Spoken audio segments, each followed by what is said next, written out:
With Liquor Barn, you can shop your favorite bourbon, that perfect bottle of wine, or discover something new. To place an order for pickup or delivery, download the Liquor Barn app, visit liquorbarn.com, or call your nearest Liquor Barn location. Follow us on social media and subscribe to our email list for all the latest news on products, promotions, and events. Liquor Barn, where Kentuckians go to celebrate life. Cheers!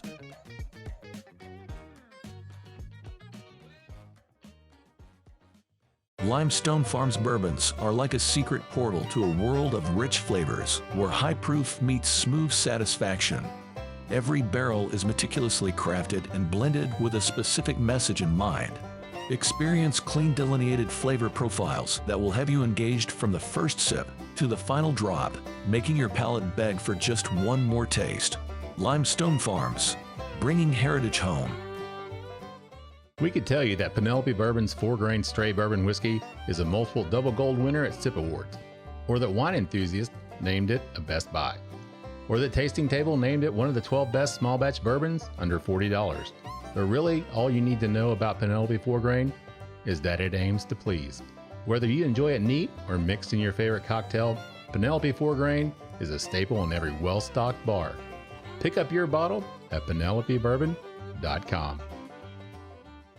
Are you ready to turn your passion for spirits into a thriving business?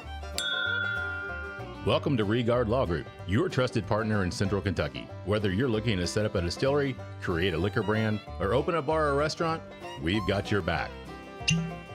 From licensing to permits, we navigate the legal landscape so you can focus on what you do best.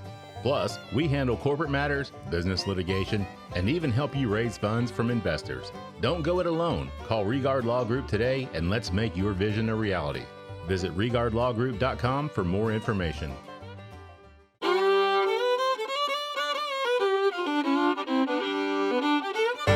Welcome to the Bourbon Life Podcast, your source for all things bourbon. Join your hosts, Mark and Matt, as they drink and review bourbons, share news about upcoming events, interview the who's who in the bourbon world, and, most importantly, bring you along for the fun of living the bourbon life. Now, here's your hosts, Mark and Matt. All right, everybody, welcome back for another episode of the Bourbon Life Podcast. This is a special episode, man, because we are on location. I'm flying solo today without Matt. But I'm here in downtown Bardstown, Kentucky, hanging out with one of my favorite people in the industry, Mr. Freddie Noe from Beam Distilling, and he is the 8th generation Master Distiller. Today, though, we're actually hanging out at his house, man. So thanks, Freddie, for coming on the show, man. Yeah, no, glad to be on, Mark. It's a good spot, obviously close to home for me. So it makes it easy, right? Yeah. You came to me today. Yeah. This is great. No doubt, man. Well, this is really cool. This is like you're like my wife's family. Her mom they call it the wash house. This is a lot more than the wash house, but obviously you can cook. You got like a man cave over here, man. This is really a nice place, man. It's kind of funny. It transformed. It started when my granddad built it. It's always served the same purpose, to entertain folks. We have sales incentive dinners, things like that here in the backyard. That was the kind of main focus and purpose. And he just called it the garage. Yeah. And then one of our chief marketing officers was buddies with somebody over at the DIY network, and they actually had a show called Man Caves. Yeah. So they came out and this was on an episode of that show. There's a there's a barrelhead back there. Damn, I did not know that. I used to love watching that show. How did I not know that this was on here, man? So that's really cool. Yeah, you have to check it out. And this is the family home, right? I mean, So we're basically in Jim Beam's backyard. Yeah. He bought the house in 1905.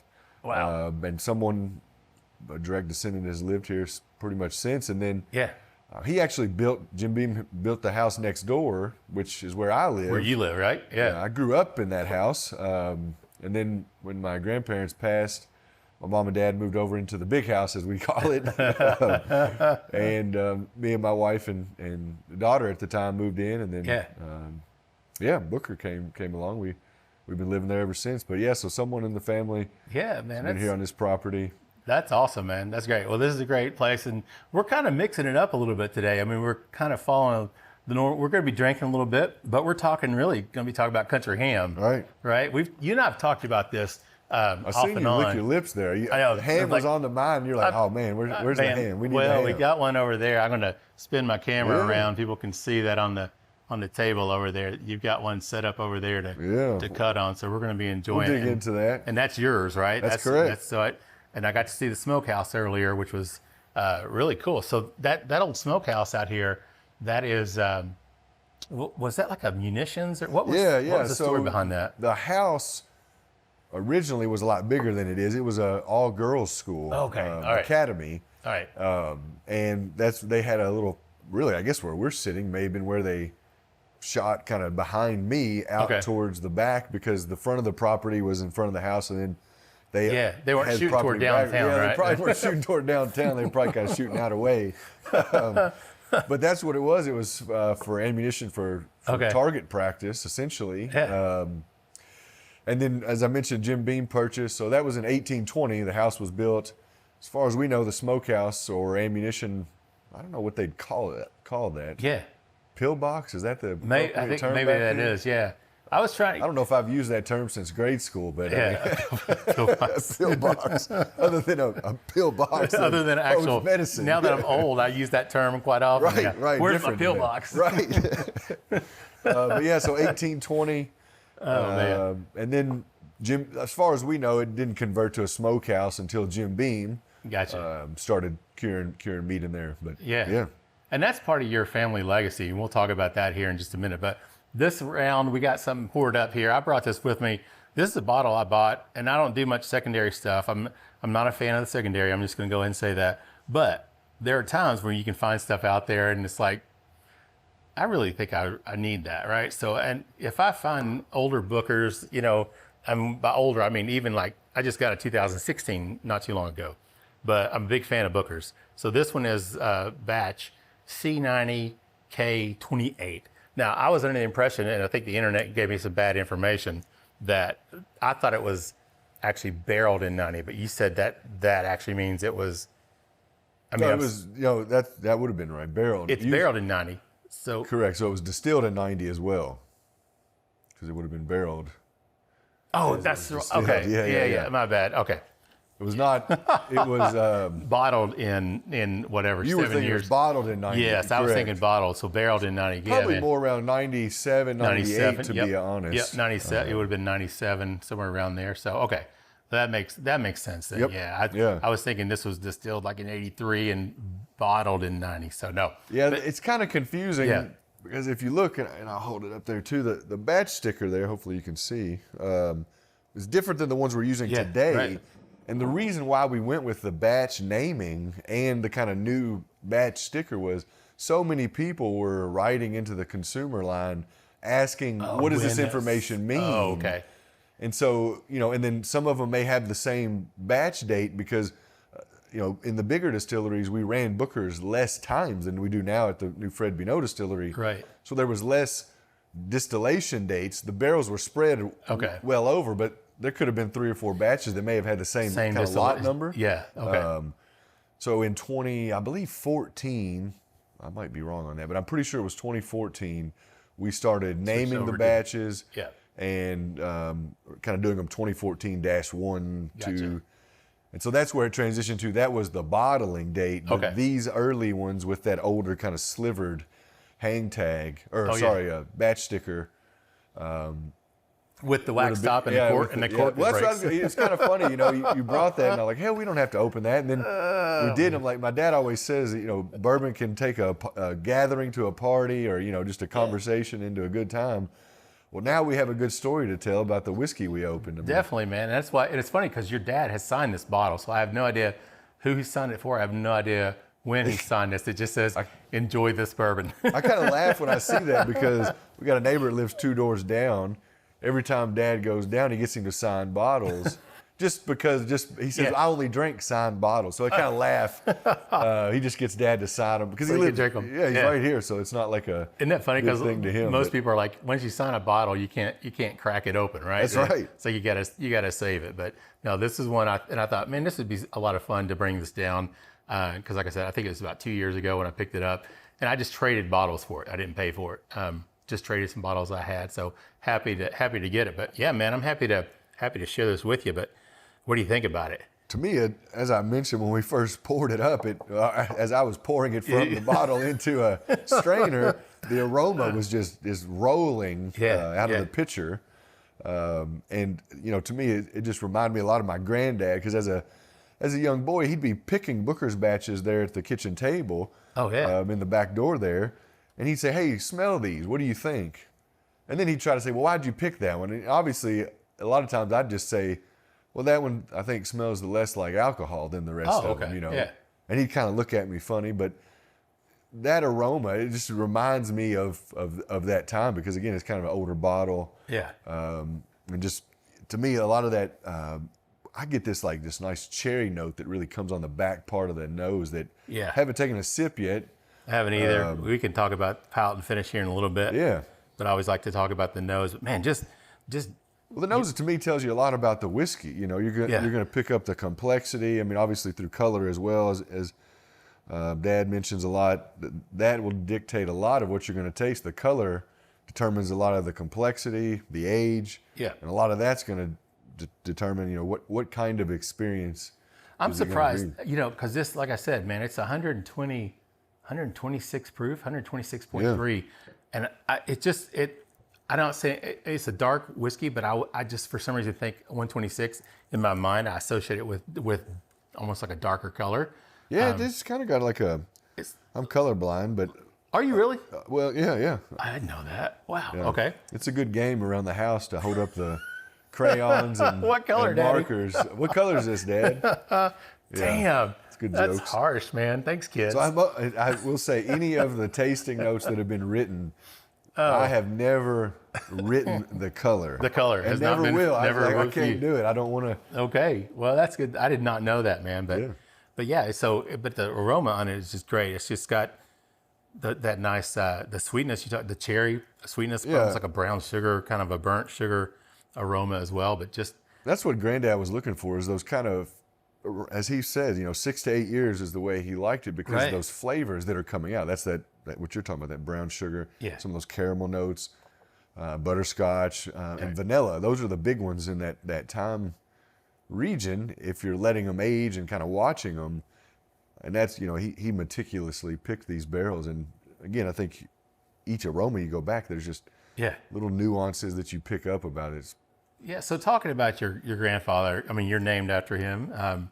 Little Booker, they called you when you were younger, right? Yeah. Now your son's named Booker, which is great. But your grandfather was into the country ham. I mean, that was really so. That's kind of, is that where your passion really started from? Let's talk a little bit maybe about the history, not just from your family's perspective. I mean, obviously cured meat's been around for thousands of years, right? People needed ways to store their meat. They couldn't keep it in a refrigerator or whatever, ice boxes or whatever. That's correct. So they found ways to do it. And curing it is one way to do it. Can you talk a little bit about the process there, how that cures? I mean, what? Yeah, I mean, I think, as you mentioned about just procuring that bottle, the idea of trading, I think that's what's so unique about when you go back to, just say, your point, 1,000 years, even just say 220 years, which is a lot of where my history kind of starts to circle and come back towards me, is in the 1700s. And how was whiskey being made? How was life in that time frame? And it was a lot of bartering. And a lot of it was, if you had an abundance of meat, you were probably trying to barter it while it was fresh. Yeah. And then, to your point, you didn't want it to spoil. So if your family wasn't consuming it and you couldn't trade it for, grain or whiskey or ale, those types of things, then you would probably cure it. Same as grain. You weren't making whiskey from grain until you couldn't sell your use grain, it. right? Yeah. Yeah. So that's what I love so much about just curing meats in general, is it's such and whiskey making, they're so tied to me, because they're both methods of preservation. I say it a lot. They're just preserving natural, agricultural ingredients, and extending the life of them. And everybody knows our family's very synonymous for making whiskey, but it's just kind of cool that there's this kind of backstory of this kind of real attraction to continuing on this legacy of curing meats, which we don't sell it. It's not like we're doing anything with it besides enjoyment. That's what's so cool. We walked in there earlier. I showed you. Hopefully, you were starting to maybe eyeball a spot for your ham. You brought the ham. That's right. Yeah. But my buddies come help. The neighbors come help. Anybody. My kids last year did it for the first time. Oh, did they really? Yeah. Very cool. That's awesome. And then we walk in there and I see those hams, and there's memories that are attached to them. Right. And then the one over here, right? It's something that we did last year, or almost 2 years ago now. And to know that you and I are going to get to enjoy it. And then, as I mentioned to you, I'm heading out on the road next week to Orlando. I'm going to take it with me, let the group there taste it. And it's become a big part of the way I talk about whiskey, because I think it's important to understand that it's preserving and nurturing is kind of what my family is really synonymous with. And these are whiskey's a great example. And then if I'm in person, I think bringing that ham to kind of show that is another one as well. But again, it all goes back to just trying to stay alive. Everybody said, what was Jacob's vision for making whiskey? I'm like, he was trying to keep his family alive, grow crops, keep his animals alive. Probably would have never dreamed that whiskey would mean anything outside of a means of preserving life. Yeah. And that's fun because you talk about, preserving. So preserving the grains in a different state, but obviously preserving the grains. Finding another useful purpose. Same thing with the cured meat. Obviously, you can eat it fresh, but you can't eat it all. So you preserve it. You preserve it. But it's also, by doing this, you're preserving history as well, right? Because I think, especially in Appalachia, Eastern Kentucky, where I'm from, I don't remember, both sets of my grandparents and my parents were all from Pike County, and I remember country ham being part of growing up. I just don't remember my grandparents actually doing their own or curing their own, but they always had it, right? So part of the community, it was always there. People were always doing it, always curing their own meats. And today, I think it's a way of preserving that history of kind of a people as who we are. Yeah. It's part of our heritage, I think. Well, It's funny you say that. It's country ham here, right where we're sitting. I could take you to 3 different locations, and we would get a kind of Appalachia style cooked country ham. Right. It would be sliced, and each of them would have different flavor. But again, it's kind of this region's kind of take on ham. You go where you're from, it's probably a slightly variant. Yeah. Then you go to Virginia, Tennessee, even Missouri. Same scenario. There's folks that are still doing it, but they're doing it a little differently, and that's what it's so cool, because just like making whiskey, there's a lot of whiskey makers pretty close to us, and we're taking the same ingredients but putting our kind of touch on it. That's why I think it's an art, a craft, however you want to kind of say it. Both are kind of those types of things. Yeah. Well, I think you've got a family history of it. I don't, but being around Steve Coombs, obviously, Mr. Country Ham himself. Yeah. He was a guest on our podcast back in December of 22, and he introduced Matt and I to prosciutto style country ham. Because growing up as a kid, country ham, thick slice, put it in a cast iron skillet, you fry it up, big salty. Mm-hmm. It was delicious. Put it on a biscuit or eat it with red eye gravy or whatever, right? It was delicious. I'd never had prosciutto style until Steve. Same here. He introduced me to it as well. It's good. I tell people it changed my life, and they're like, I agree. You're like, you're crazy. I'm like, you don't understand. It honestly changed something that I've been exposed to since I was a kid. I'm 56, right? So 50 plus years of country ham. And to me, country ham was this thick sliced stuff. It was good, but at the same time, the whole prosciutto style, man, it's like just blew my mind. Right? I'd even been to Spain and had it there, but I had never thought of what I've got is that. Right. Just one step prior. I had, but I thought, I don't know how to cut it. I never got into it. But then, seeing Steve eloquently, kind of carve into one he brought, I'm like, oh man, this is where it's at. So we've kind of been I've transitioned personally. That's the way I enjoy it. Me too. I think the nuttiness and that fat. Yeah. The root of it's to me, everybody's like, well, how do you wait for that ham? I said, well, shit, you ain't never waited for whiskey. That's many more years than waiting for a ham, but it's the same premise. It starts with fermentation, in reality, developing flavor, and then you kind of nurture it to your liking. This one we've got, I know will be really good. I've had a couple of its brothers, sisters, cousins, whatever you want to call them. And it's just got this unique flavor. You know, that's what's so cool about it. Is just each one individually has its own kind of, you know, last one we had a little more smokiness to it than a couple of the other ones we've had previous. And as you saw, they're hanging this far apart. Yeah. So it's like, it's like barrels, right? Yeah, like exactly. barrels, side by side barrels taste completely different, even though they're the same distillate, same type of barrel, same everything, right?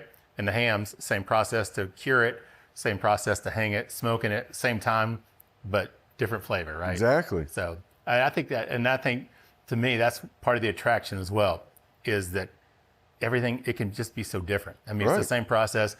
And I think it's also that waiting game, you know, you got to have patience. Because I see mine has been hanging in my garage. And I keep thinking, let's see, January, I'm in July, I got to keep waiting. And I'm thinking, well, I'm going to do it after 11, 12 months. And then people are like, no, you need to wait 2 years. So I'm like, man, that's a long time to wait for something. But then the equation, you know, the same to the bourbon, you know? I mean, you make it, you think, okay, I've done it right, but I've got to wait 6 years, 8 years, whatever, to see if it is really what I wanted it to be. Right. Well, then, you know, if you're doing it right, even with ham, you got to go on and lay down your next round too, right? Like that's what's unique is I've got about probably 15, 16 in there now. Yeah. 4 of them are coming up on 2 years in December, and then the other 12 are coming up on a year, similar to yours. And so once you kind of get into it, though, you got to stick to it, because if you didn't and you waited to say, well, let's see if I like it, well, then hell, you're 2 years off from your next, your next bounty, right? So that's what I was thinking too. Dig in. Because I'm like, well, so I did mine. There's a guy in Lexington, Steve Klim. I don't know this if you know. This is the cool. You told me this story before. This is the coolest story to me. So Steve, I don't know if I guess it may be on his grandfather and some buddies. That's what they would do. You know, they'd get together, cure hams, and it just kind of grew and grew over the years. So Steve has gotten into. They own a refrigerated meats company in Lexington. So Steve has kind of opened this up to the community. And Steve Coombs is actually who introduced us to this. He was talking about it. And he told us at the podcast in December 22, he's like, if you guys are interested, I can hook you up with this. Yeah. So Matt went in January of 23. He cured 2 hams on site. So it's at Klim's, which is in Lexington, huge refrigerated warehouse. And he had, I don't know how many hams he had that time. I went this January and there were 400 hams. Oh, and there's probably about 180 people there.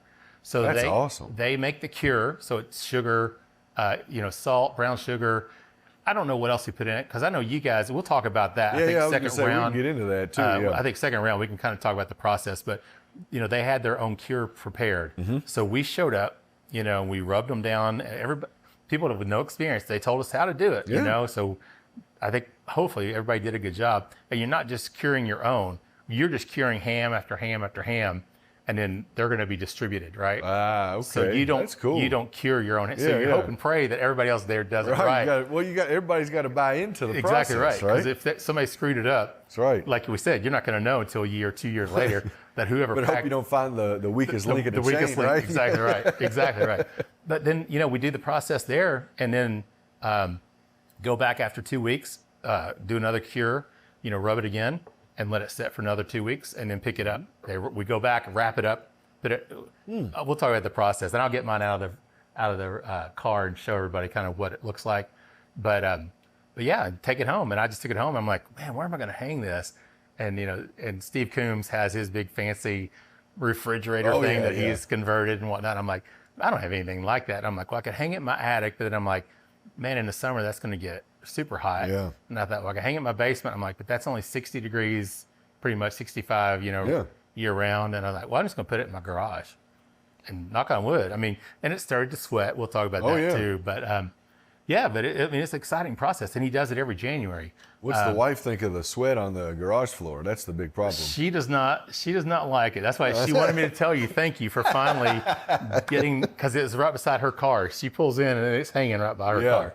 And she'll get in her car, Freddie, she'll get out sometimes, she'll come in the house, she'll be like, my car smells like damn ham. I'm like, honey, there is no way that your car smells like ham. Your windows are rolled up. I mean, it's wrapped up. But she swears by it. That's a different approach than I would have took. I'd have said, what the hell is wrong with that? I was going to say, what's wrong with that? There's nothing wrong with that. That's the best air freshener you can get. Exactly right.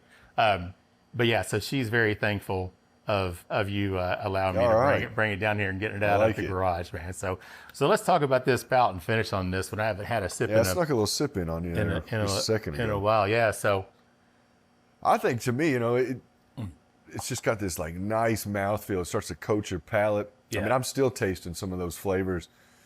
As you mentioned, that brown sugar. To me, it's like you took some of that cherry I was talking about, coated them in sugar, and that syrup, or even maybe eating one of them. It's just like almost like a very concentrated, just rich, sweet, stone fruit. And I'm telling you, man, very good. This one, 126.3, Freddie. This just doesn't hit me as 126.3 at all, man. Because and I love Booker's, and there's some that I taste, and I'm just like, it's like, ooh, it's high proof. Wow. I don't know, maybe it's just me. Maybe it's the coffee I had that kind of numbed me. But of course, I drink a lot of high proof whiskey, so maybe I'm just used to it. But what do you think? I think I'm right there with you. It doesn't drink 126. But I think when again, there's no telling how many kind of nooks and crannies of barrels he was throwing in there. Right. When we were kind of making it, I say minimally, and spreading that distillate a lot wider.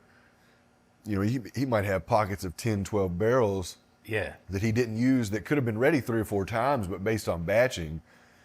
And what I've noticed in doing that is that adds complexity, right? The more complex you make your process in blending, again, if you're applying the art and the craft to it, you could probably make something that's not that great. But if you know what you're doing with it, using those tools, and it really enhances the depth, the character, I think, as well of the products. Man, and this, I get even like a hint of leather off of this on the finish as well. Well, that's what's unique is, he really liked that 6 to 8 year old whiskey, but if you look back, one of them early batches was a little bit over 10 years old.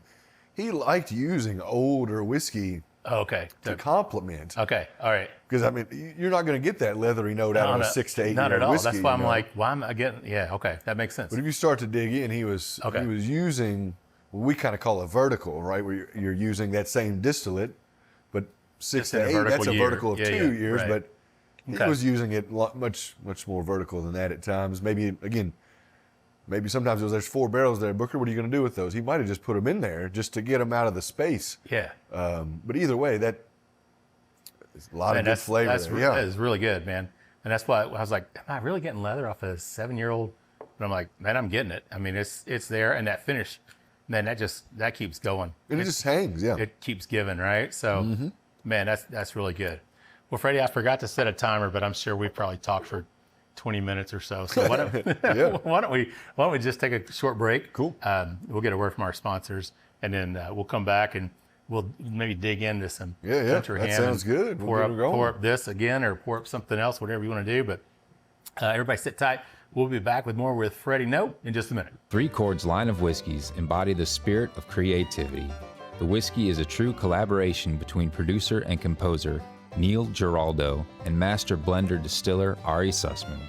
The Three Chord team of expert blenders, coopers, and sensory professionals have developed a multi-step process they called Perfectly Tuned Taste. This process begins by carefully selecting the finest bourbon and rye whiskeys from Kentucky, Tennessee, and Indiana, and then blending them together. Find out more about the whiskeys and distribution in your area at www.threechordbourbon.com. Welcome to Old Dominick Distillery, a family-owned craft distillery nestled in the heart of downtown Memphis. Founded by descendants of Domenico Canali, a pioneering Sicilian immigrant who made Memphis his home in the late 1800s, Old Dominick is steeped in history and tradition. Old Dominick prides itself on offering a diverse selection of whiskeys to satisfy every taste. Whether you're a seasoned connoisseur or a curious newcomer, you'll find something to love, including an 85 proof Tennessee whiskey, bonded Tennessee whiskey, a single barrel Tennessee whiskey, a 90.1 proof bourbon, and coming this fall, a cask strength bourbon. Each bottle of Old Dominick whiskey is crafted with care, featuring unique mash bills that offer a variety of high and low proofs. This dedication to quality ensures there's a perfect pour for every whiskey enthusiast. Old Dominick whiskeys are proudly distributed in several states, including Tennessee, Kentucky, Missouri, Georgia, Arkansas, Illinois, and Mississippi. Can't find us locally? No problem. You can conveniently purchase our products online and have them delivered straight to your doorstep. Ready to explore the world of Old Dominick? Visit our website at olddominic.com to learn more about our history, discover our products, and find a retailer near you. All right, everybody, welcome back for round 2 of the Bourbon Life Podcast. I'm your host, Mark. Flying solo today. Matt is not here with me. I'm in Bardstown, Kentucky, at one of the most classic homes in Bardstown, the original home of Jim Beam himself, hanging out with 8th generation Master Distiller from James D. Beam Distilling, Mr. Freddie Noe. We're talking country ham. Freddie, thanks so much for having me, man. Glad to be here. Been a lot of fun so far. We are drinking, and we're going to stick with this because this is I poured myself some more. I heavy poured you on the first round. That's right, you did. Yeah, man. sorry about that. But drinking this Booker's that was barreled back in 1990. Man, this is just really good. In this round, we're gonna talk more country ham, but we're gonna have some country ham and bourbon, right? So the funny thing is I ended the last one kind of chewing on the whiskey. Now we're starting. I'm still chewing. It's not from the whiskey. I had a little sneak peek of the ham we were carving. Yeah. Over to the side, and I'm still just enjoying that. Yeah. Again, it just coats your palate. That's what's so unique to me. That's I think the cool thing about it is that even after, and I shot a little video. I'll put this up on Instagram. People can check it out. But that's what I loved about the podcast with Steve was that we'd eat the country ham and you get that salty, sweet, that fatty coating, and then you take a drink of bourbon, man, and it's just like it's like. I mean, there's no way to describe it. It's almost like a 1-2 from Tyson, really. It is. In a good way. And it's hard to explain that to people. And when I say it changed my life, I'm like, damn, man. I mean, that pairing is something else. So when we were cutting off camera and you gave me a taste of that, which was delicious, like a minute afterwards, I'm still that fatty, that coating, that salty. You don't want it to go away. No, not at all, man. So, but when you combine that with bourbon, it's a whole nother thing. So I'm going to hold up a nice big cut. Oh yeah, go ahead. Here's a good one. There's a nice big piece of that country ham. Now this one is from December of probably 22 then, right? December of 22. So we're getting kind I'll hold one of up here. Yeah. Hopefully they can see those Beautiful, little thin white, I think protein. Yeah. I'm not sure. Steve, again, he's gonna get on. He's going to get on you, right? Yeah. But I mean, this is, I know if people, well, I guess they can see on my camera. Like, if I put my finger behind this, man, I mean, you can see my finger, through this. That's how thin. That's how thin this is. And we talked about that a little bit. And I think this round would be good to talk about the actual way you process it and how you prepare it and stuff. But growing up as a kid, for me, it was thick cut in the skillet, fried up, right? Mm-hmm. So. And that's why I always associated country ham. That's what I thought of. And that was it. And this is just a totally different world, right? Well, as we were talking, there's kind of 3 ways that I've stumbled across to enjoy. The style you mentioned, we did as well. Kind of, we saw one up and skillet fried is what we'd call it. Yeah. And then our kind of family traditional method would be to kind of boil at about 185 degrees, or right below boiling, I should say. It does boil a little bit because it's hard to keep an oven right at that temperature. So you set it kind of 190 and try to keep it there. So you put it like in a pan with water in it? Yeah, full with water. Okay, all right. So you're not putting it in a big stock pot on the No, stove. in the oven. In the oven, okay, I got you. Slow. I got you. That's kind of the traditional way, I would say, in Bardstown, really, to consume. Do it. And the third way here is we're doing it kind of the prosciutto style way, Man. which each of them offer a unique aspect to ham in reality. Sure. But I will agree. I think this way, especially if you're doing like a pairing or you're trying to, assess whiskey and you want to see it a little bit differently, the fat content and how it breaks down and the warmth. I mean, I've been trying to hold this piece here, but I ate the fattier piece on accident, but I was trying to hold a piece that had some good fat in it so that you can see as it starts to literally melt right? in my hand. Yeah. So imagine as it gets into your palate, that's that coating effect we were talking about a while ago. I mean, you can see it. You can see the fatty, on the fingertips, getting all shiny there, man. And You'll be smelling that and hand the aroma. dinner I time, know. My wife's gonna be like, "Come over here." Oh yeah. So now your grandpa, going back to Booker. Yeah. Now there's a story, I think, something about, did he hang hams at the distillery somewhere? Or was Cooked them. That was the cooking. Okay. Cooking. All right. So the setback tank, or coming off the still, the stillage, bottom of the still's at 223 degrees. Yeah. It's very hot, a lot of steam coming off of that. He had this idea, we submerge it in water and cook it. Could you cook it in a steam environment? Oh, okay. So he just took a hook, ran it through, hung it down in there. And I heard this first. I had heard of Granddaddy taking ham to work a lot, but never equated it. But when I first started, I had heard this from one of the workers that was there. He said, "You gonna bring one of them hams down like your granddad?" I said, "Well, we can do that." And he said, "He ever tell you how he did it?" I said, No. So he told me a story. He hooked it and just submerged it with a chain. Yeah.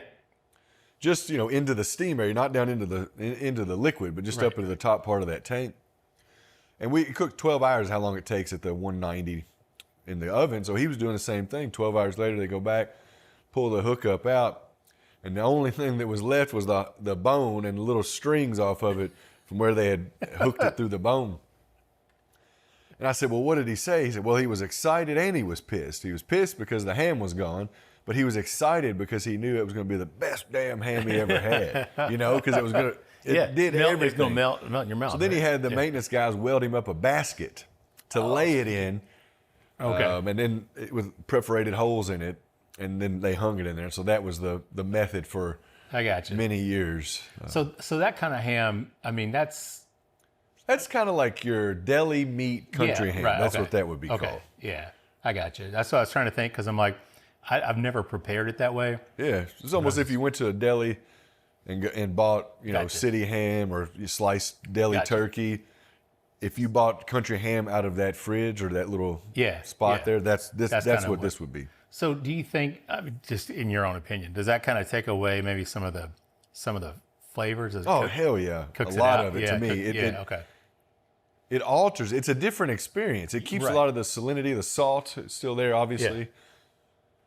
Yeah. I'll also say it's a more consistent flavor throughout the ham, whereas to me, as you kind of layer through these muscles that are laid together when you're doing it the way we've got it laid out here today, you're getting different levels of fat content, different,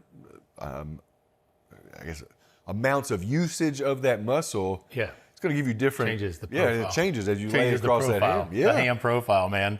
So it's a more consistent profile throughout. One of the things why I like it is cooking it. You got to debone it before you can run it through a slicer. Right. I'll tell you what, that is not a fun task. Oh, I can't imagine. I've gotten pretty good at it, but I haven't done it in about a year, a little over a year, actually almost 2 years now, because we've been doing more this way. But there's an art to it because the meat's connected to the bone. Yeah. You want to get it out when it's warm so that you can kind of form that back into the ham. Yeah. But if you do it too hot, you're going to burn your hands. So to be honest with you, stumbling across this from Steve has been, I've enjoyed it because it's a lot less prep. Sure. And the bone runs off. That's a leg bone, basically. Right, it's basically your leg laying there. Yeah, so you got to cut that the whole bone. thing, right? You got to, you kind of got to cut around it, and then I'm doing this motion because if you can get a hold of the knuckle there and twist, you can start to get it to come out. Yeah. Okay. But if you don't get those out of there, I've ruined a couple slicers with this little knuckle, the little bone, that spur behind the kneecap, that if you don't know what you're doing, you wouldn't even go for it. Yeah, and it's going to tear up. It just tears that blade up bad. Man, so you got that hock over there, and we talked about it off camera when you were cutting it up. Yeah. You guys do the ham luges with that, which I had the privilege of getting to participate in for my birthday back in May, which was a lot of fun. So you take that fat back that you cut off, that first big cut, thick fat, a little bit of meat in there, but you channel it out. Mm-hmm. And you just pour a shot of whiskey. Pour a little shot of whiskey down it. Yeah. Now, that's a tradition. You said that came from Chef Brian. He's like, hey, you ever had a luge? I had never heard of anybody doing that before, man. That's just. We had a guy come up after we did it, had his head kind of down. He said, I'm from Kentucky and I moved to Florida, I believe it was, about 18 years ago. And, I love the culture here. And I talk about the food and everything and ham. And he said, but I feel terrible. I've never seen one of those. Never done a ham luge before. And I said, well, I think you've seen the first ones ever right there. I mean, he was like a disappointed Kentuckian that he had not ever stumbled upon this before. Yeah, it's like, man, I'm hillbilly and I ain't never seen anything like that before, right? So, but it was a cool experience, man, and it's a lot of fun, obviously. Now that one has. Let's talk about the process, because I'm looking at that ham, the exterior of it, kind of a dark, brown. Almost like bourbon. I mean, yeah, you're right. So let's talk about the prep process, about how you guys prep your country, how you cure it. Can you go walk through that? Well, as we talked about before, it was about preserving the meat to extend it. A lot of it was you were probably butchering your own hogs at the time. My granddad did a lot of that himself. He had buddies that had hog farms, so they would do it, make sausage and hams from it. Yeah, bacon as well at times. I'm lucky enough, a couple years older than me, and then also my dad's age. Jerry Boone, who owns Boone's Butcher Shop, is my dad's age. Oh, okay. And his son Matthew is just a couple years older than me. And I'm not going to oust him. He's enjoyed a couple of Knob Creeks before, both of them, and they both enjoy Knob Creek. So, hey, we need some hams this year. Yeah, there you go. It's good to have a friend in the butcher business. So we make our own sausage and oh, do you really? Yeah. Okay. Wow. And obviously cure our hams, but just through the relationship with the Boone family, we just kind of buy, as they're doing their normal hog routine. Gotcha.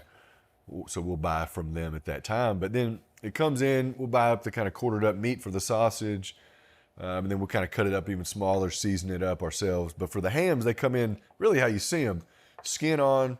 Yeah. 3/4 of it, I guess, about 70-ish%, 60 to 70% skinned. And then the rest is the raw meat on the other side. And then depending on, how schedules work, a couple times I have been traveling or, when they're killing may not align with times we can do them exactly. But if you can get them right as they've been processed, you can go straight into salting them down. Yeah. But they kind of get, if they've sat just even a couple hours, 3-4 hours, kind of like a gummy feel on the outside. It's not wet. It's not slick. The meat's kind of dried over on the outside. Yeah. That's what my dad's task has been, is to kind of do the cleaning up so that because, like I said, we have friends, neighbors.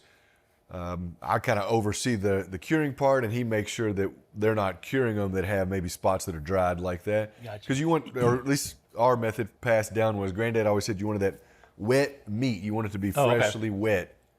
So how do you do that? Just take a little knife and trim around the excess, or on the top where on the exposed part of because the skin's the skin. You don't have to do anything there. It's just on the other side, trying to expose more fresh meat. And so Dad will sit outside the smokehouse, kind of trimming them up, and then we're inside curing. Gotcha.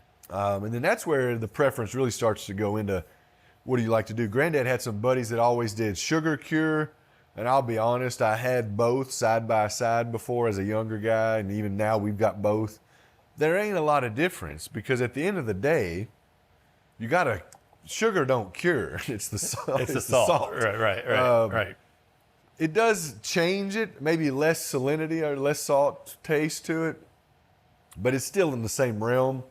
But that's kind of where it comes down to. Are you doing, Granddad took some barrels from the distillery, filled them up with water, put an egg in there, and when the egg floated, that meant there was enough salt in it. And Dad said the first year they did them, they turned out amazing, and the second year he lost them all. So he don't know what caused that. Huh.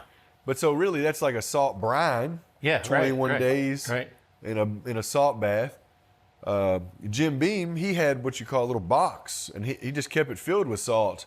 And he just covered the I'm sure they were probably doing it more frequently then. Right. But yeah, they would lay the piece of meat down into this salt box and then just shovel it over on top. Yeah. 21 days, come back. And then so we've done, again, salt cure, sugar cure. I bought cures online. They are all very similar, but we just like the general salt. We use brown sugar with a little bit of white sugar at times, or just the straight salt. That's the two methods we've done. I think you said before, do you guys put like red pepper flakes? Well, so for the curing part, we'll do the kind of traditional sugar or salt cure. Okay. 21 days. Okay. About 8 to 10 days, maybe a week after. It kind of depends. Just go do a one over. If there's because some areas it'll draw that salt down a lot. It's really drawing it out. And then just kind of pile a little bit more back on top. But then let it go that 21 to 24 days usually. Yeah. And then dust them off and then hang them. And they're curing a lot because they've absorbed so much of that salt. I'm sure in your garage on this part, I don't know where your ham was at for this part, but after that first cure, you hang them. That next 3 months, I mean, you might as well have a water trough to still catch because it's still leaking a lot of the water out of the ham there. And then, so if you think about the time frame, that's about March. Yeah. We always look first fly of the year. That's what my granddad always said. First fly of the year you see, you take them down and you wrap them and hang them back up. And that wrapping process is where you add that red pepper. Okay, and that keeps the bugs. That keeps bugs off of them. They don't like spicy stuff like we don't. So I gotcha. We take a big jug of it. And I mean, I let it fly because at the end of the day, as I mentioned in the short video you took, it's hard on the outside. So you got to scrub. You want to get all the kind of stuff off of it. You scrub and then you trim down. So there's no red pepper that's influencing the taste at all. I've not had. It's more of a deterrent of bugs. So I load them things up and wrap them up in newspaper or butcher paper. And that's where a lot of times we'll take them down the next year because we're curing anyway. So there's more that need to be wrapped. So we'll take them down and do a bug check.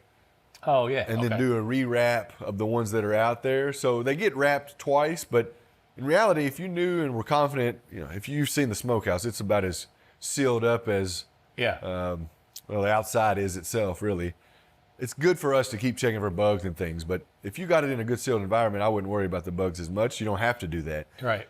But and that's when the magic starts happening, is at that point, really. Starts aging. So what the cure process basically is just drawing out the water. Yeah, because that's where bacteria can grow. Correct. So you want that salt is penetrating that skin or the muscle. Same as the meat you lay in your fridge, right? I mean, they put you a best by date on there.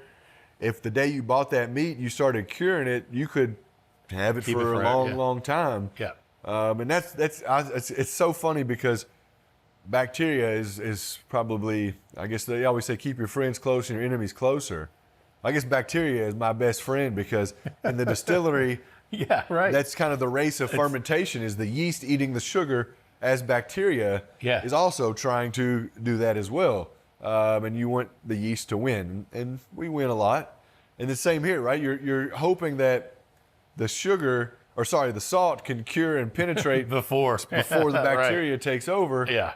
But then the unique thing is the bacteria in the ham making is what gives it that distinct, pronounced flavor after you've kind of rid off those early varmints, as we may call them. But so our process, what we did with Steve was a little different. Of course, we used that sugar salt. We'll get another bite here. Yeah, man. The sugar salt, I can't remember. I think there was a touch of something else in there. I don't remember what. But like I said, we just pack, like you said, you got the hock, which is where the bone's exposed. They're like, pull the skin back and pack it really good because I guess that's a place where people miss when they're curing. Yeah. That's the big thing. That's why I'm monitoring the kind of rubbing process, because Granddad, that was one of his big things, is you could put a damn cup of salt in that hock easily. Yeah. And that's a great spot, a little nook down in there next to that bone, where if you don't get good salt in there, good spot for bacteria to just kind of linger around and hang out, and it'll rear its head. Yeah, it does. Well, that's what and our hams, because the hock bone on that's left at the bottom, looks like about 3 or 4 inches. And the ones that we did, they were really short because they're just like, we just wanted to, kind of their theory was the less bone we have, the easier it is to cure it. You don't have as much risk. I would agree with that. Yeah, so and since we were all newbies, most of us were newbies, we got a much smaller hock, bone down there. So we packed it with that brown sugar salt mix, and then they just put it in big tubs, like huge plastic, like one on top, like they rotated them, but they stacked them up, left them there. Were the hams up off of where the water would have drained, or were they laying? Yeah, they had them. It was open bottom where the water could drain. Yeah. So they were in, like they had slats or holes in the bottom, so that moisture could drain out. That's what I was wondering. So they all drained. Yeah. So I think it was about maybe 2 weeks. Yep. And then we went back and packed them again. Yep. And then we let them set again. Mm-hmm. And then we went back. How long that second time? Man, I can't remember how 2 more long. weeks? Probably another week or two. And then we went back and then we wrapped them. So his process is just like wrapping, like white wrapping paper, like packing paper, wrap them up. And then they took brown grocery sacks and put like the hawk down in one and then put a bag over the top. So there's 2 grocery bags. Oh. So it is encased in grocery bag. And then took a pillowcase, like a cotton pillowcase. We ain't gonna get bugs in there. And sacked it in there and then tied it off on the top. So this thing has wrapping paper, it has two grocery bags, plus a cotton. Yes, there's no way bugs are you're good. Get through that, right? We were doing the pillowcase thing for a while. They don't fit right, so my granddad was making them be altered, and then they would get bigger ones and they wouldn't fit in the ones we had altered, so we just kind of went back. I'll be honest, I'll send you the link. We found them online, these sacks we use. You'll see those like cloth, kind of thin. Yeah. We had found some online, they're pretty small, and kept looking around and found some other ones that they're long, and they're bigger. So I use it and try to shape it, and then you get it real tight down on there, and then I cut it'll be that much extra. You don't need all that. Yeah. I cut it off, and I was wondering what the hell they put in those things, but they work great for us because you can kind of cut it to your own desire. What you need it for. Now you guys, of course, mine's not smoked, but you guys put yours in the smokehouse. So you've got a darker color on the skin. Can you talk a little bit about that process as well? So a lot of it is when we lay them down to start the curing, the salting, as you mentioned, it's in the middle of winter. That's the best time to make sausage and smoke sausage as well. So generally, one day we're curing hams. Within the next 3 or 4 days, we're making a batch of sausage to hang in there to smoke. Oh, okay, yeah. So before these are even cured, they're getting a smoke. They're curing. Oh, okay. All right. A lot of it is they'll get 1 to 2 smokes while they're under salt. Okay. And then they'll get an additional 1 to 2 while they're hanging, because I like to smoke them all after they're up. Yeah. I just like it's so cool to me to build a fire. And I got I'll show you after we get done how to kind of do it. But my granddad would build a fire and slide it in there, and it'd get hot. He'd cook sausage in there before. Gotcha. Yeah. So I was worried about Which that. is, you don't want to cook it. No. Yeah. So I took that same old trash can, pail thing he had, drilled a few more holes in it, and then drilled a bigger hole and created like a little smoke can. And so I got, basically downspout that I've ran to the window that I've cut a hole in. Okay. And then I've got my fire. And so I offset, build the fire in the box, and then I pull the smoke from the side away from it at the bottom. Yeah. So the heat's rising off, and then I'm drawing the smoke off. Smoke's cooler. And it don't even go up 15 degrees. Oh, yeah. Okay. Across we could smoke them right now, and it wouldn't even get hot in there. So you can smoke bacon out there. Oh, yeah, we've done it. Done bacon, deer salami and jerky. Man. So these hams get 4 or 5 smokes. Then the next year, right, if they're still hanging and we haven't ate them, but they're wrapped, so they're probably not getting a lot. But I attribute that taste to that first 1 or 2 that happens while the curing is occurring. Because once it's cured, you've probably already locked in a lot of what's going on, in my opinion. Right. And definitely after they've been hanging for a year, I don't think the smoke's having any penetration. It's not going to get through that. So it's just so hard too, you know. Oh yeah, man. I mean, you can see. So I think it's those 2 that we do while they're curing that really drive a little bit different. And you can, if you smell it, I mean, you can really. Not to give us another reason to want to take a bite of ham, but have another bite of ham. Yeah, there's just it's a faint hint, right? I mean, it's not overpowering. It's not, because sometimes you get things that are smoked and it's like a little like overwhelming, almost. It's like one of those things that smoke dominates it, right? But not at all. You just get. Man, yeah, I'm gonna eat that. Go but ahead. We should probably take a break. We're at the end of round 2 here, so why don't we do that? Yeah. Take a quick break. Get a word from our sponsors. We'll be back with more with Freddie Noe, talking about country ham and bourbon in just a minute. Visit the historic James E. Pepper Distillery, located in the vibrant Distillery District in downtown Lexington, Kentucky. Initially built in 1880 by Colonel James E. Pepper, one of the founding fathers of the bourbon industry, it operated until 1967, when it was shut down and abandoned for over 50 years. After a decade of historical research, the brand was relaunched and the distillery was rebuilt. Distilling resumed on-site in 2017, using the same historic bourbon recipe as when it closed in 1967. The distillery offers a selection of fine whiskeys for tasting and retail purchases, including the award-winning Decanter Bourbon. Intimate guided tours include time in the museum, an up-close look at the grain-to-glass process, and a complimentary tasting. Stop by for an old-fashioned cocktail and see why TripAdvisor ranks the Pepper Distillery as the third best distillery in Kentucky and the #1 attraction in Lexington. Learn more at jamesepepper.com. All right, everybody, welcome back for the third and final round of the Bourbon Life Podcast. And this one, I'm truly sad that it's going to be ending, man, because we're having a great time. I'm down here in Bardstown. I'm at the home of Freddie Noe, the 8th generation Master Distiller at the James V. Beam Distilling Company here in Bardstown, or actually in Claremont. But we're here in Bardstown, hanging out in the man cave. This is really, I wish I could show everybody this, but this is an awesome place to be hanging out.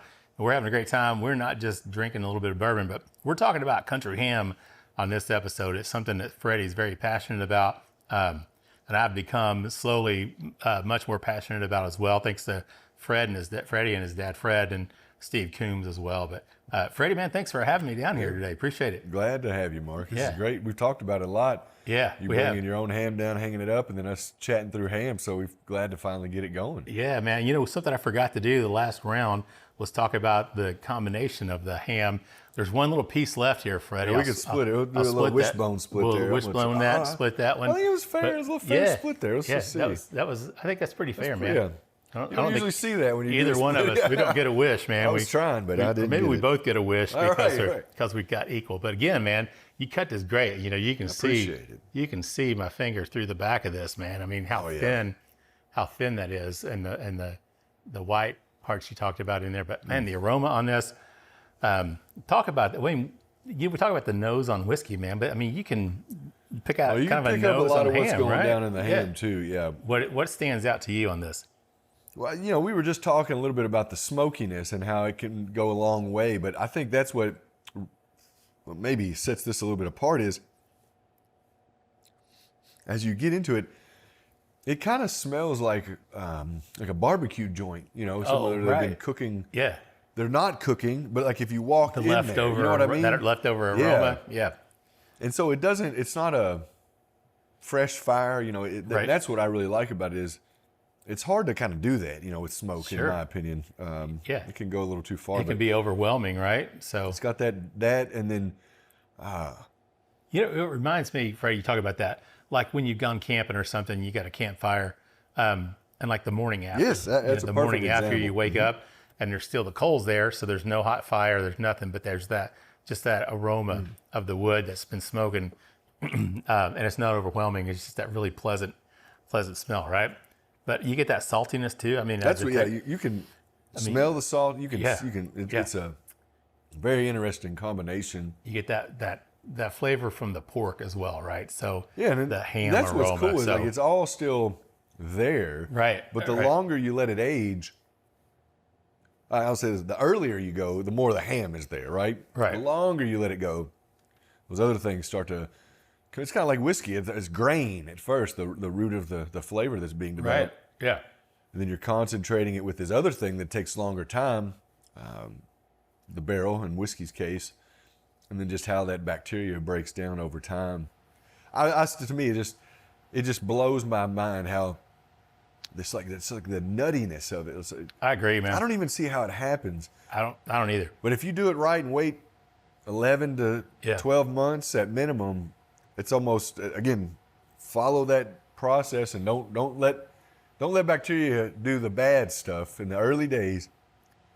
And you just get to this place where there's smoke. Some of them, it's not as smoky, but that distinct nuttiness that comes from that fat, it's just hard to. Yeah, and you know the funny thing is, like with Booker's and a lot of bean products, you know, there is a hint of nuttiness to your products anyway, right? So but combining that ham with the taste of the bourbon, man, it's just, there's something unique. And that fat from that, I tried to talk about it in the first round, but you know, that fat from that ham, it coats your tongue, coats your palate. And then you drink that bourbon and it's just like that sweetie, you know, we talked about that brown sugary sweetness that wraps up with that ham. It's like a maple syrup, you know, cured ham or bacon or it's something. It's like bacon, right? It's kind of like a man. brown sugar bacon. Exactly right. I mean, I had a Bloody Mary one time that now it's insane.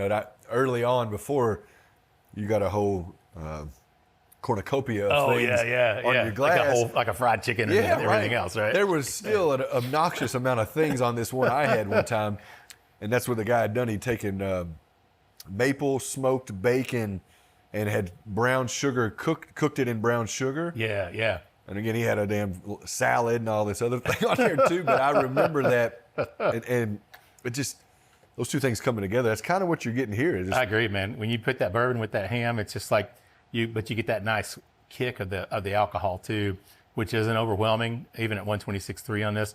Man, but I think it takes a high proof bourbon or high proof whiskey to really stand out with the even our age, I would say, right? And a lot of it is you're not going to have a high age without a high proof, but you need something that's got the complexity and almost even ability to coat your palate, which is what we talked about in the whiskey early on, right? It was like, just got a great mouthfeel to begin with. Yeah. If it's not going to combat the sensations you're enjoying already, then it might as well be water, because there's just such a distinct dominance of that ham and a taste that you have to have something that can punch back. I said a 1-2 from Tyson. It's almost like it's a happy you're 1-2. exchanging a 1-2 or getting you're in the middle of a 1-2 from two fighters, because no doubt it's a great combination. That's not a good analogy. The fighting. I know, it's like it makes it sound bad. Let's see. I watched the movie Big Daddy as a kid. The guy that does the delivery says lamb and tuna, it's like lamb and tuna fish, which is a terrible combo. But then he says spaghetti and meatballs, so it's like maybe it's like spaghetti and meatballs, right? Maybe that's a good comment. Maybe that's a better analogy than that. But I agree, man. It's just and again, I think Steve Coombs and you and your dad, man, for kind of introducing me to all this, because it really has. It changed my whole perception of things. Now, you guys do this. We talked about it a little bit. Talk about taking this ham you just got. You're going to take that with you. Yeah. But now you and your dad at the this year actually at the Bourbon Classic over in Louisville. You guys did did that, right? Can you talk a little bit about how you guys are doing that? I like to, I do a lot of thinking. Looking back at history, trying to understand more about it, more about our process. And just the more I get into ham and whiskey, they're so closely tied, and they both are something we've passed down as traditions, that it's a great, easy way to kind of tee up how we make whiskey. It's just preserving nature's bounty is kind of how I've said it a lot. Whether it's meat or grain. And it's a simple process, which, as you know, we still propagate our yeast on site. Right. Which was caught here, right? Literally probably 20 to 30 feet from where you're sitting. Crazy. That blows my mind, dude. So really to be able to talk about that, right, and that we're still owners of our yeast strain, that we propagate it weekly, essentially. Yeah. We're not using exogenous enzymes. It's all through grain, water, and yeast. To be able to take something that is totally abstract from whiskey, right, a chunk of meat that follows the same journey and life cycle, but by the way, it was also passed down to me. When my granddad passed, I asked Dad, hey, can we still cure hams? That's something I always thought was cool about Granddad. I never would have thought that 10, 15 years later it would make such a strong connection to me, similar to how it did my granddad, but that I can intertwine it into my story of our family. Sure, yeah. So it started around that time with Bourbon Classic. We'd done it one before that. And you know me, I don't like to go scripted. So I didn't really know how the hell I was going to pull off this large chunk of meat, but it worked out well. Actually, I'll say Chris, who does the Kroger picks. Oh, yeah. Right. He's like, I said, I'm going to bring some ham. And he thought maybe I'd pre-plated, but I just brought a damn ham. And so we were doing a little thing, and he was talking about a single barrel pick he had done, and the ham was just kind of, again, abstractly sitting there for about 30 minutes before we even talked about it. And a lot of it was, I didn't know how the hell I was going to talk about it. I was just talking about whiskey, and then got lucky that I roped it in, and we started eating it, and it worked out well. And so since then, it's become a little bit better, less of an abstract part of it, but still abstract if you're walking into a whiskey tasting. There's just a large chunk of meat. This guy brought it with him from Kentucky. It's But at the Bourbon Classic, man, I mean, it was packed. You guys were in a big room. Oh, yeah. I mean, and it was absolutely packed, man. Every chair was filled. And people were enjoying it. People were sitting around me. You could just tell. And you guys had 3 different cuts there. You had some of your own. And then I can't remember what the 3 different versions were that you had. I don't remember. I was getting ready to say, we've used, there's a Broadbents, Bentons, yeah. I think you had somebody else's. One was maybe, I can't remember what it was now, Freddie. But anyway, it was a cool experience. And then there's another one, Burgers. We've used that one as well. So, I mean, I'll be honest, we've used 5 or 6 different Red Hog. They've also given us some before out of. Now there's one. What's the one? Colonel Newsom's. Colonel, Yeah. Colonel that one Newsom. might have been using that one well. I'm telling you, I ordered, after Steve was on the show, I ordered a 36 month from them. I ordered like a quarter pound. Yeah. But I mean, it was like, you say a quarter pound and you think, oh, that's not much. But when you're talking about thin slice, it goes a long way. That's a lot. And I'm telling you, man, it was like, it had the crystals in it. Yeah. It was the nuttiness, man. It was just like, it was quite the experience, man. So, and my daughter, who is not a big bourbon fan, unfortunately, she came in for Christmas and she started eating on that. And I mean, she loved it. She's like, oh my God, this is delicious. And it kind of surprised me that my daughter, not a vegan, but Miss Healthy Eater, was just like, oh my God, this is awesome stuff. It's like potato chips. It is once you eat it. Yeah, once you get a hold of it, it's, bet you can't eat just one. I think it's cool that you guys are doing that, man. And you and your dad together are doing this and, showing people the value of just the heritage again. We talked about that. I think that's really cool. So we've talked a little bit, and now I've talked to Jason about this a little bit, about Country Ham, about the distillery. You've kind of hinted around maybe about trying to work that in somehow. Can you talk a little bit about that? Or Yeah, well, we did some math earlier. Alex Bowie and I did. He told me the number of guests we'd hope to see, and I kind of equated it out. Actually, out here, I took a little kitchen scale we used to measure out the seasonings for my dad's sausage. He likes to do it by grams. Yeah. And what we had there, those little paper thin pieces, I cut a few out different sizes and I took a bite. I thought, that's a pretty good size. Then I got to where I thought, you need more than one bite. So I kind of had it sectioned out into 2 little pieces where you could, because you'd want to taste it. And then you'd like to me, I'd like for you to try it with whiskey afterwards. So it's a lot of ham that it would take. Let's just go with that. So we're still trying to figure out how we're going to do that. But I got a couple ideas. And again, luckily better than whiskey, a good idea don't take 6 to 8 years. Right. It could just take us maybe 12 to 14 months. So maybe this year when the curing season kicks up, we'll do that and maybe can kick it off in the latter half of next year. And what you're talking about is actually having it available for people to come. I think I'd like to have it at the restaurant. I'd like to, everybody that walks through the door, if you'd like to try it, to be able to do that. I think it'd be cool as hell. Yeah. And it come from our smokehouse, but that's that large number I was talking about. Sure. But we come up with a couple cool ways of maybe a way employees can get involved. Because, I mean, I'll just be honest, I don't know that I could watch my buddies help me cure that many hams. So that's a lot, yeah. I think it'd be kind of cool to have a thing where employees want to sign up to come help. Oh, yeah. Maybe they come help us out and get the hams up and ready for everybody. But, yeah, that's my goal is if you walk through the door, you're offered a bite. Yeah, we might get a little photo recognition. You can't keep coming back, the same day 5 or 6 times. Right. We're going to scan your ID. Right. No more ham for this guy for 3 months. You're right. But, I mean, I think it'd just be cool because it's something that's so unique in the industry. Nobody's really doing anything like that. But it's just such a close tie to us as well. It's almost a no-brainer. So that's the goal. It may be a pit stop between there and now, which is maybe at the restaurant you can get it as a pairing. Freddie's ham paired with it. But I think it'd be great. The end goal is everybody that walks through the door gets a bite of the Bean family ham. Now, Beaten Biscuits is also kind of a big thing with your family, especially with your dad, right? Oh, yeah. He likes I'm more of the kind of like, he likes the meticulous and repeatability. Yeah. And I'm more of the kind of, let's pull it all together and see what we can do it a little differently. I try to make like Italian sausage. We know how to make breakfast sausage. Why you want to change? So he's like I got my routine. Right. He does his thing, right? He's got it written down. We measured out. But it's different approaches we both take. So Beaten Biscuits and Country Ham, I mean, it's a good pairing, right? Mm-hmm. No doubt about that for sure. Man, this has been great ham. Well, Show the plate there. Yeah, we worked our way through that. So moving forward with hams and stuff, I mean, you guys continue just to do this every year, you think? And yeah, I mean, it's kind of funny. It started with just me and Dad, and then got to where a neighbor down the street, the one that only drank signed bottles, he would help us out. So we'd do a few more so that he could have a couple as well. Nice. And then a couple of my buddies asked about it, so they came in at times. And then last year I had another friend actually want to get into it as well. So now we got 3 or 4 of us that are into it for 2 years now.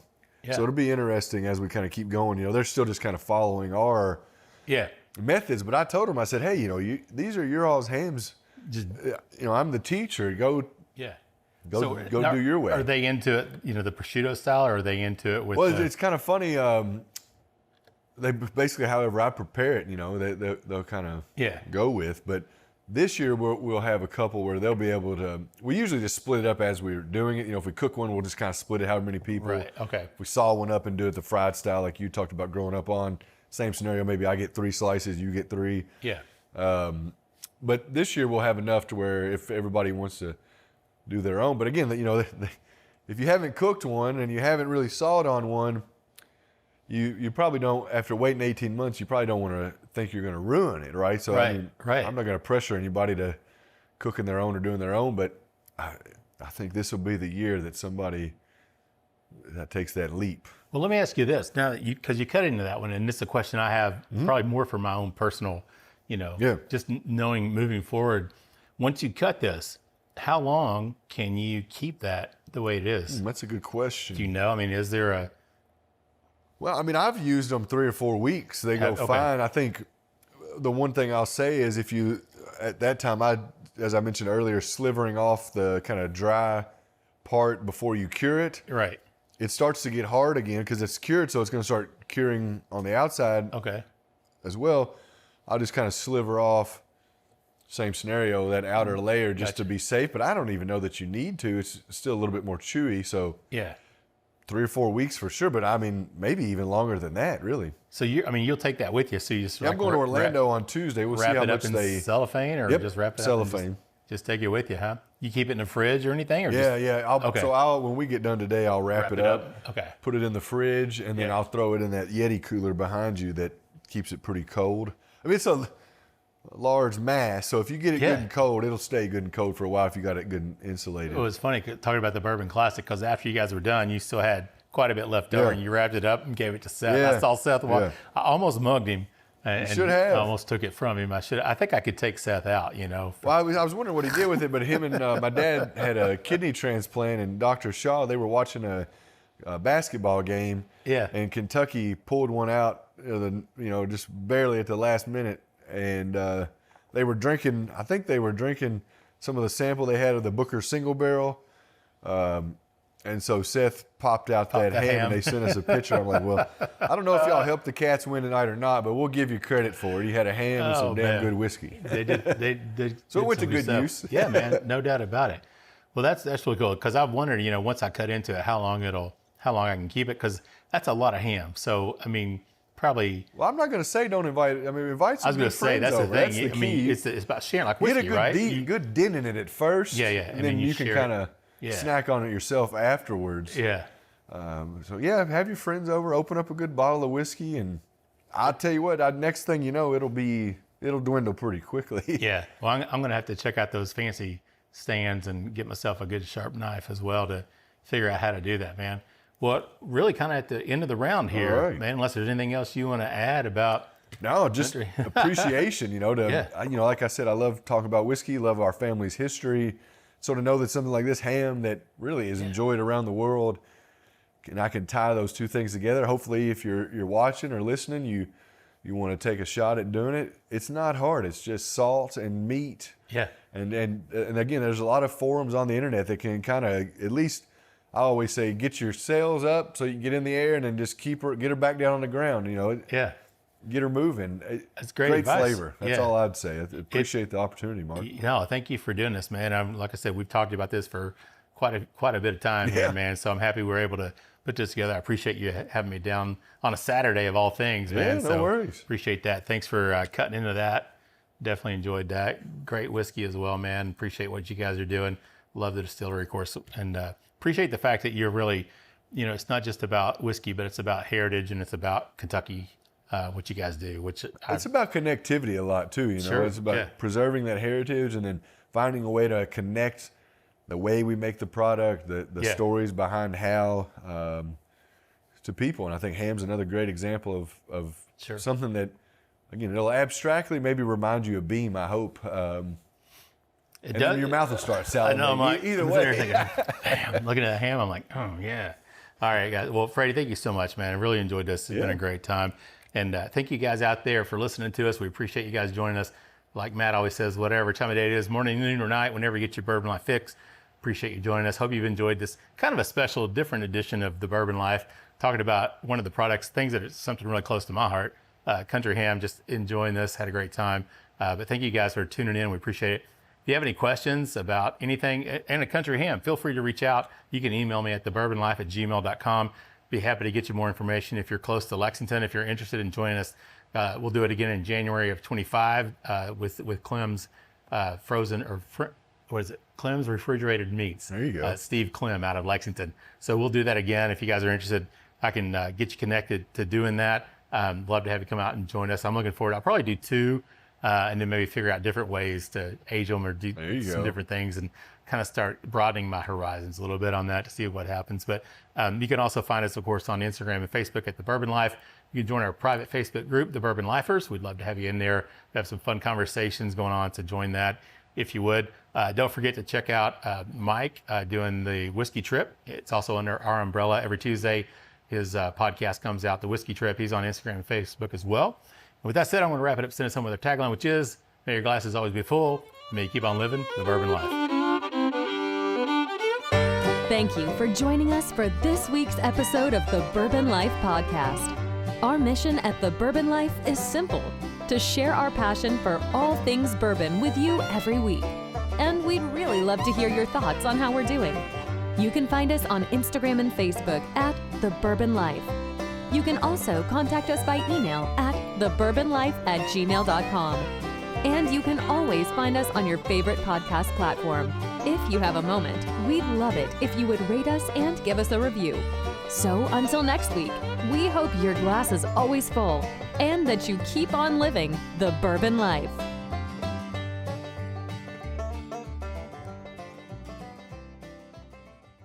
Welcome to the kitchen table at James B. Beam Distilling Company, where every visit is a celebration of tradition and flavor. Did you know that the kitchen table is nestled right within the heart of the distillery?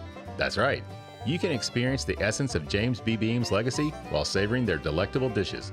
Join them every Wednesday through Sunday from 11 a.m. to 5 p.m. for a culinary journey like no other. Planning a special event?